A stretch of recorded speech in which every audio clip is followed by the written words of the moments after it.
ప్రకృతి వ్యవసాయంలోకి రావడానికి కారణం ఏంటంటే తక్కువ పెట్టుబడితో, అంటే కషాయాలు జీవామృతాలు తక్కువ పెట్టుబడితో తయారు చేసుకోవచ్చు. ఆవు పేడ కొంటూ ఉంటే అది ఉపయోగపడుతుంది.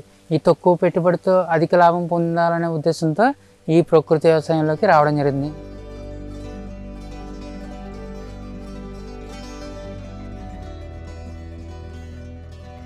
ఏ పనైనా పట్టుదలతో కృషి చేస్తే మంచి ఫలితం వస్తుందనేది పెద్దలు చెప్పే మాట. దీనికి అచ్చుగుద్దినట్టు సరిపోతుంది రైతు సాధికార సంస్థ రూపొందించిన ఏటీఎం మోడల్. చిన్న సన్నకారు రైతులంతా ఈ పద్ధతిలో కూరగాయల సాగు చేపట్టి మంచి ఫలితం సాధిస్తున్నారు. దీనికి అదనంగా రైతు కుటుంబ సభ్యులతో పాటు వీటిని ఆహారంగా తీసుకునే వినియోగదారులంతా మెరుగైన ఆరోగ్యం పొందుతున్నారు. కోనసీమ జిల్లా ఐపోలవరానికి చెందిన రైతు వాసంశెట్టి రవికుమార్ 5 ఏళ్లుగా ప్రకృతి పద్ధతిని అనుసరించి వివిధ పంటలు సాగు చేస్తున్నారు. తనకు సొంత భూమి లేకపోవడం వల్ల కౌలుకు తీసుకొని తక్కువ పెట్టుబడితో సాగు చేసి లబ్ధి పొందుతున్నారు. ఈ భూమిలో ఏటీఎం ఏ గ్రేడ్ మోడల్ సాగు చేసి మెరుగైన రాబడి సాధిస్తున్నారు. నా పేరు రవికుమార్. నేను కోనసీమ జిల్లా ముమ్మడివరం డివిజన్ ఐపోలవరం మండలంలో మోడల్ మేకర్గా వర్క్ చేస్తున్నాను. నేను 6 సంవత్సరాలుగా ప్రకృతి వ్యవసాయం చేస్తున్నాను. ఈ ప్రకృతి వ్యవసాయ పద్ధతిలో ఏటీఎం మోడల్ 20 సెంట్లలో వేసుకోవడం జరిగింది. దీనిలో భాగంగా జూన్ నెల నుంచి 20 సెంట్ల విస్తీర్ణంలో ఏటీఎం సాగుకు శ్రీకారం చుట్టారు. దీనిలో రైతు సాధికార సంస్థ మౌలిక సూత్రాలకు అనుగుణంగా భూమిని సిద్ధం చేసి బెడ్లుగా మార్చుకున్నారు. ఏటీఎం మోడల్ కోసం ముందుగా తేలికపాటి దుక్కులు చేసుకోవడం జరిగింది. ఈ దుక్కులో 200 కేజీల ఘనజీవామృతం వేయడం జరిగింది. దీనిలో భాగంగా ప్రతి 4 అడుగుల వెడల్పుతో 14 బెడ్స్ ఏర్పాటు చేయడం జరిగింది. ఈ బెడ్స్కి మధ్యలో 1 అడుగు వెడల్పు 1 అడుగు లోతు చొప్పున కాలువలు తీయడం జరిగింది.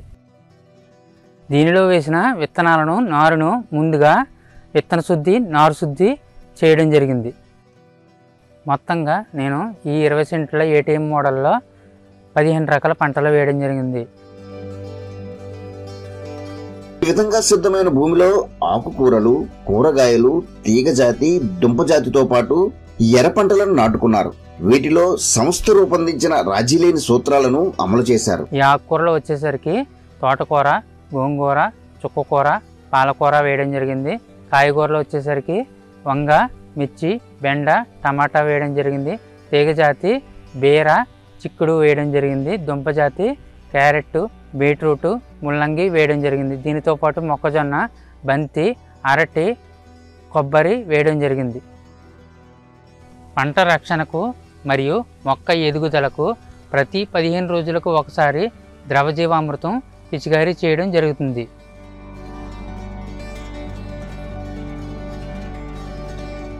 అలాగే ప్రతి 15 రోజులకు ఒకసారి మొక్కలలో ఏర్పడే పురుగు తెగుల నివారణకై నీమాస్త్రం పిచికారీ చేయడం జరుగుతుంది. ఈ విధంగా జీవామృతం, నీమాస్త్రం పిచికారీ చేయడం వలన అధిక దిగుబడులను సాధిస్తున్నాను. ఈ విధంగా పోషకాలతో పాటు కషాయాలను ముందు జాగ్రత్తగా అందించడం వల్ల వెనక్కి తిరిగి చూసుకునే అవసరం రాలేదు. సాగు చేసిన పంటల నుంచి నెల రోజులకు ఆకుకూరలు, తరువాత దుంపజాతి, మరో నెల రోజులు గడిచాక కూరగాయలు దిగుబడి వచ్చాయి. ఒక పంట పూర్తయిన చోట వేరే పంటను రిలే షోయింగ్ చేసుకుంటూ నిరంతరం దిగుబడి వచ్చేలా ప్రణాళికలు చేసుకున్నారు.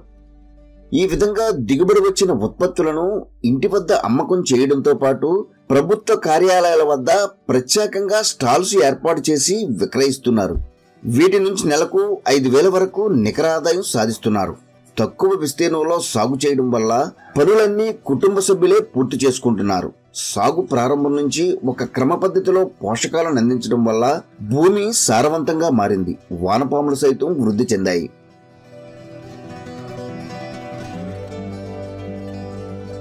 ప్రతి నెలలో ఆకుకూరల్లో 2000, కూరగాయలలో 3000 తీసుకోవడం జరుగుతుంది. పంట దిగుబడులను నా తోటి రైతులు గమనించి వారు కూడా ఏటీఎం మోడల్ వేయడానికి ముందుకు వస్తున్నారు. ఈ విధంగా ప్రయోజనకరంగా సాగు చేస్తున్న రవికుమార్ను తోటి రైతులు అనుసరించేందుకు ఏర్పాట్లు చేసుకుంటున్నారు. ఈ విధంగా పండించిన పంటలను తీసుకోవడం వలన మా కుటుంబం మరియు మా గ్రామంలోని ప్రజలు ఆరోగ్యంగా ఉంటున్నారు.